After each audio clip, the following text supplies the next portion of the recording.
Kita tunggu aja apakah kira-kira PDI Perjuangan akan mencalonkan calon dari kadernya sendiri internal atau Anies Baswedan.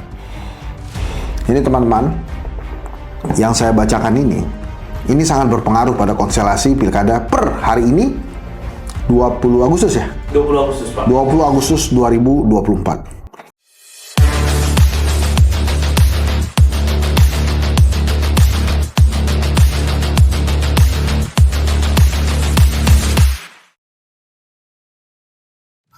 Nah, biasanya kita baca-baca Tempo ya. Ini sekarang kita baca-baca amar putusan Mahkamah Konstitusi ya. Karena per hari ini ada hal yang menarik yang bisa mengubah konstelasi pilkada di seluruh Indonesia. Karena Mahkamah Konstitusi mengabulkan sebagian ya permohonan dari Partai Buruh dan Partai Gelora. Saya bacain aja nih. Ini salinannya yang saya bacakan. Putusan nomor 60 garis miring PUU strip 22 garis miring 2024. Wah. Demi keadilan berdasarkan ketuhanan yang Maha Esa, Mahkamah Konstitusi Republik Indonesia 1.1 yang mengadili perkara konstitusi pada tingkat pertama dan terakhir menjatuhkan putusan dalam perkara pengujian Undang-Undang Nomor 10 Tahun 2016 tentang perubahan kedua atas Undang-Undang Nomor 1 Tahun 2014 tentang penetapan peraturan pemerintah pengganti Undang-Undang Nomor 1 Tahun 2014 tentang pemilihan gubernur, bupati, dan wali kota menjadi undang-undang terhadap Undang-Undang Dasar Negara Republik Indonesia tahun 1945 yang diajukan oleh Partai Buruh yang diwakili oleh Insinyur Haji Said Iqbal ME, partai dan seterusnya ya. Partai Gelora 2, Partai Gelora yang diwakili oleh Muhammad Anies Mata dan seterusnya. Wah ya.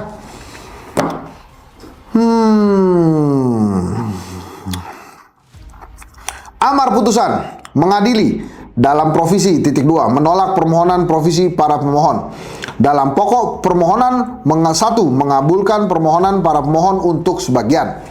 Yang kedua, menyatakan pasal 40 ayat 1 Undang-Undang Nomor 10 Tahun 2016 tentang perubahan kedua atas Undang-Undang Nomor 1 Tahun 2015, Nomor 1 Tahun 2014 tentang pemilihan gubernur, bupati, dan wali kota menjadi undang-undang dalam kurung Lembaran Negara Republik Indonesia tahun 2016 Nomor 130 130 tambahan Lembaran Negara Republik Indonesia Nomor 5898 kurung tutup bertentangan dengan Undang-Undang Dasar Negara Republik Indonesia tahun 1945 dan tidak mempunyai kekuatan hukum mengikat sepanjang tidak dimaknai partai politik atau gabungan partai politik peserta pemilu dapat mendaftarkan pasangan calon jika telah memenuhi persyaratan sebagai berikut. Wah, ini teman-teman yang saya bacakan ini sangat berpengaruh pada konstelasi pilkada per hari ini 20 Agustus ya?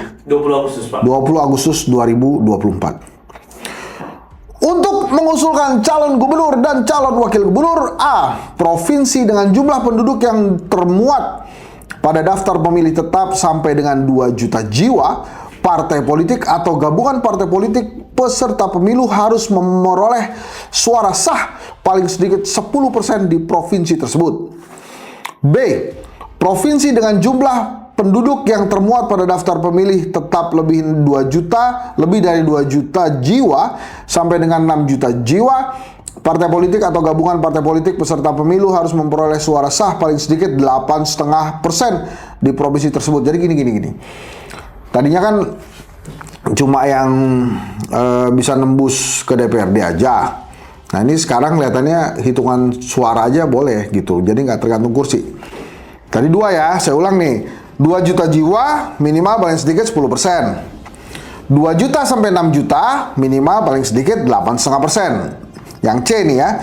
Provinsi dengan jumlah penduduk yang termuat pada daftar pemilih tetap lebih dari 6 juta jiwa sampai dengan 12 juta jiwa, partai politik atau gabungan partai politik peserta pemilu harus memperoleh suara sah paling sedikit 7,5% di provinsi tersebut. Provinsi dengan jumlah penduduk yang termuat pada daftar pemilih tetap lebih dari 12 juta jiwa, partai politik atau gabungan partai politik peserta pemilu harus memperoleh suara sah paling sedikit 6,5% di provinsi tersebut. Jadi tadinya 20%, sekarang berbeda-beda.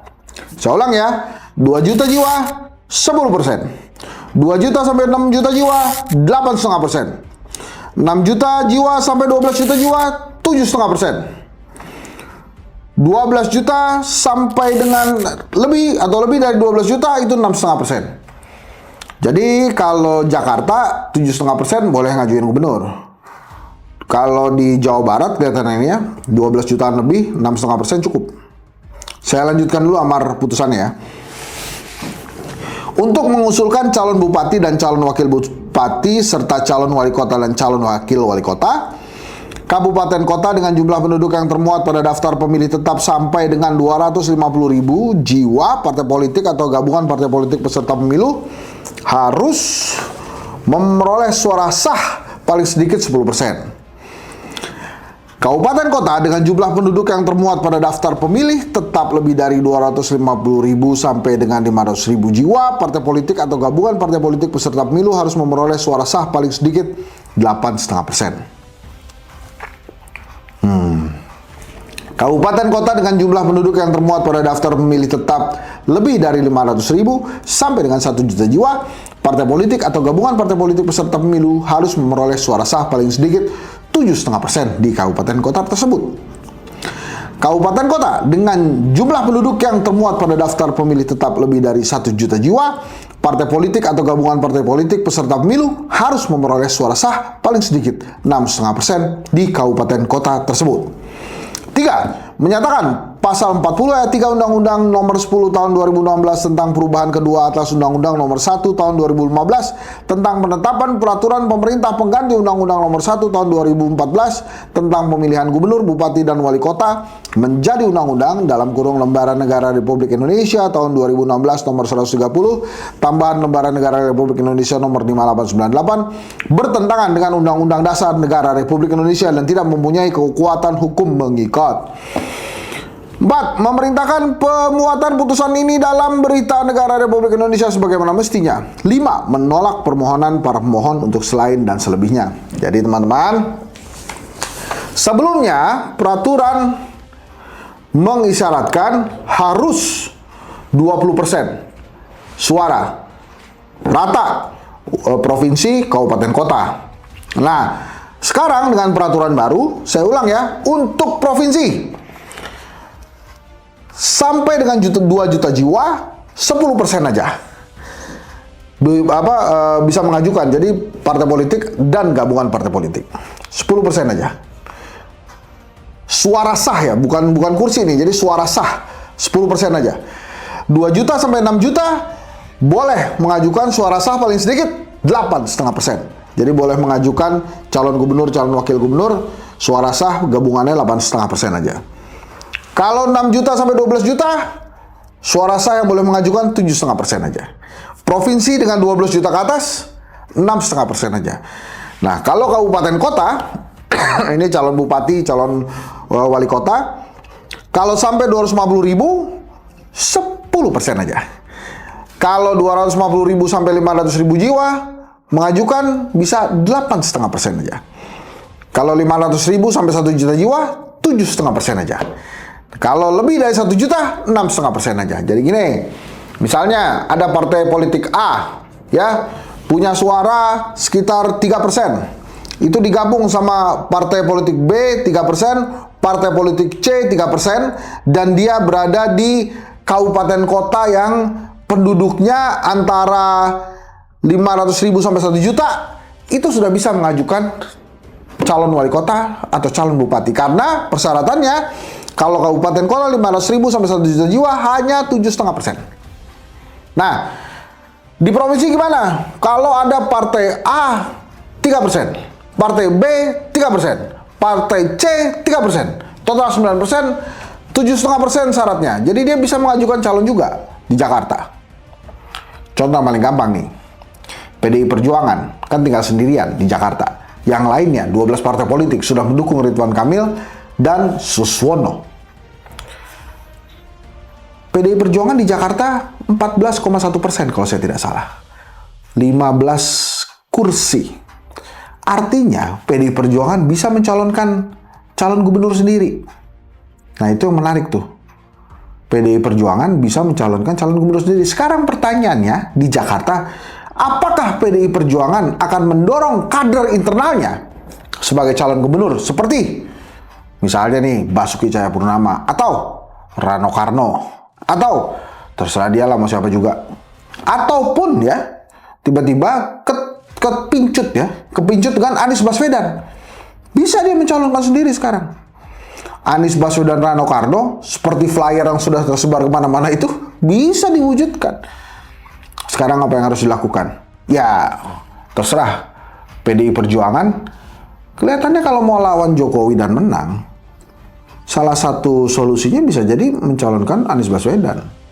Tapi kalau kemudian menurut PDI Perjuangan, lawannya Ridwan Kamil dan Dharma Pongrengkun, kelihatannya Basuki Cahayapurnama aja. Atau itu tadi, anak Betawi, ketinggalan zaman katanya Rano Karno, yang caleg Banten bisa juga diajukan ke Jakarta. Maju ke Pilkada Jakarta. Kita tunggu aja apakah kira-kira PDI Perjuangan akan mencalonkan calon dari kadernya sendiri internal atau Anies Baswedan.